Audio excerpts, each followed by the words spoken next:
이란의 지원을 받는 후티군, 이 무장 세력인데 이 후티 군대가 예멘에 있는 미국 대사관을 습격을 했다. 25명을 인질로 잡고 있다라는 보도가 나왔습니다.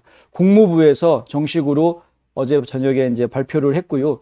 이 예멘 대사관의 대사는 지금 예멘에 있지 않고 사우디아라비아에 있다고 합니다. 워낙에 이제 그쪽에서 소요 사태가 많아서 위험하기 때문에 사우디아라비아로 이미 재배치가 된 지 벌써 몇 년 됐다고 합니다. 이제 그 안에 대사관 직원이라고 할 만한 그런 상황은 별로 없었던 것 같기는 한데, 그리고 이 무장 세력이 잡았던 사람들 중에서 상당수는 풀어주고 지금 나머지를 25명을 지금 인질로 삼고 있다.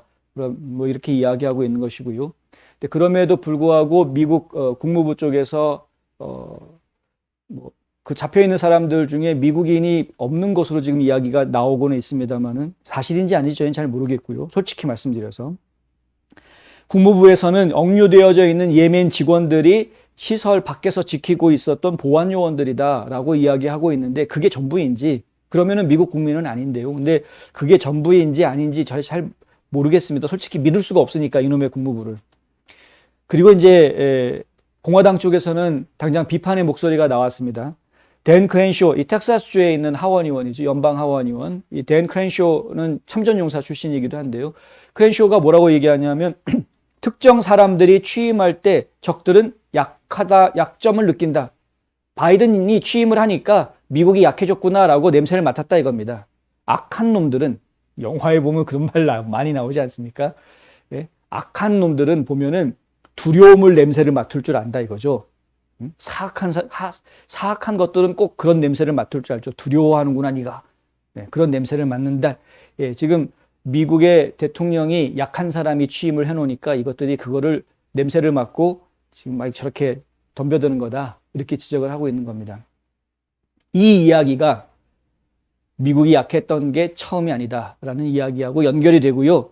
또 하나 또 어떻게 되어 있냐면 1979년에 테헤란 주재 미국 대사관을 압류했었던 사건, 그리고 2012년에 리비아 벵가지 기지 거기 공격해가지고 대사를 죽이지 않습니까? 그런 그 일이 있었던 때 이런 걸 좀 생각을 해봐야 된다 이거죠. 79년도 그랬고 2012년도 그랬고 약해 빠진 민주당 대통령들이 미국 대통령으로 있던 때였습니다. 다. 그러니까 지금도 마찬가지다. 예, 지금 어설픈 미국 대통령이 자리에 앉아 있으니까 이 무장 세력들이 이렇게 활개를 치고 있다. 이런 지적을 하고 있는 것이죠. 국가의 통수권자가 누가 되느냐 이렇게 중요한 겁니다.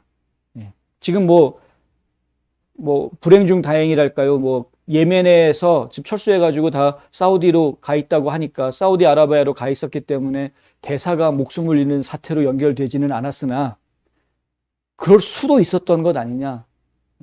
정말 문제가 되는 것 아닙니까, 진짜. 예. 지금 외교 무대에서 이 미국의 위상이 추락해도 너무 추락해 있는 것을 저희가 좀 보고 있고요. 이것은 국가 안보로 바로 또 연결되는 부분인데 국가 안보도 그 어느 때보다 지금 취약해져 있는 그런 상황. 그런데 이 민주당 또라이들은 국가 안보가 가장 중요한 이슈다라고 설문조사에서 대답한 사람이 3%밖에 안 된다라고 제가 전에 보도해 드린 적이 있죠.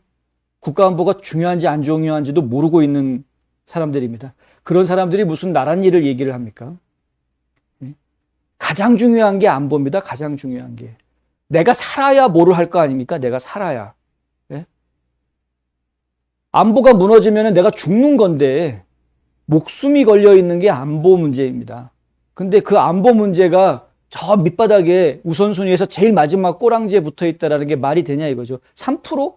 이게 얘기가 되는 겁니까 도대체? 이게 가장 중요한 이슈로 이야기해야 될 부분이다. 근데 그런 생각들이 없는 인간들이 정권을 쥐고 있으니까 나라 안도 시끄럽고 바깥도 시끄럽고 여기저기 쥐어 터지는 미국이 돼버리고 있다라는 것이죠.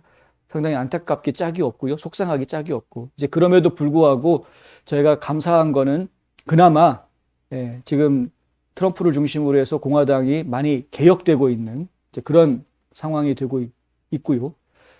어제 저희가 영상에서 보여드렸던 것처럼 트럼프 대통령이 공화당 의원들한테 아주 강력하게 이야기하지 않습니까? 우리는 공화당은 노동자들을 위한, 노동하는, 일하는 사람들을 위한 당이 되어야 된다. 아주 강하게 이야기하는, 그러니까 일반 서민, 국민들을 위한 당이 되어야 된다라고 강하게 이야기하고 있죠. 그동안 알게 모르게 이제 친기업당이다. 이런 오명을 쓰고 있었던 것이 사실이었습니다. 부자들을 위한 당이다. 저들은 가진 자들을 위한 당이다. 이런 오명을 쓰고 있었던 것이 사실이었는데 그거 지금 뒤집고 있는 거죠. 이번에 좀 다 뒤집혔으면 좋겠고요. 그래서 정말 국민들을 위한, 열심히 일하는 시민들을 위한 정당이 이 나라를 이끌어 나가는 모습을 저희는 보고 싶은 겁니다. 그것이 옳기 때문에 그렇습니다.